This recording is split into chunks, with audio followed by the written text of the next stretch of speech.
Wow.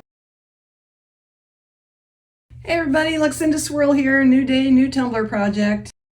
I am going to do a quick video today. This is a customer order. It is something I've done a few times on my channel, but since I have these orders, actually I have two. There's one over here as well. Same thing, different size. I figured I'd bring you along for this one. I'm gonna mix up some Chaos Liquid Stone Ultra UV resin. I'm gonna apply this is a 30 skinny and the other one's a 20 skinny, so about 20-25 milliliters on here and about 15 milliliters on the smaller cup. And then I'm gonna drop on my mica-hols.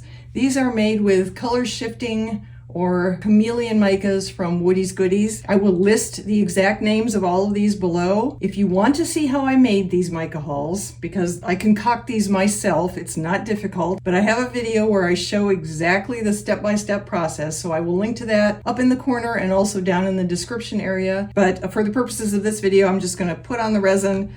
Whoop! I'm just going to put on the resin. I'm going to shake these up and put them on. I do put some rainbow in the resin that I apply to begin with. So just sit back and enjoy the show.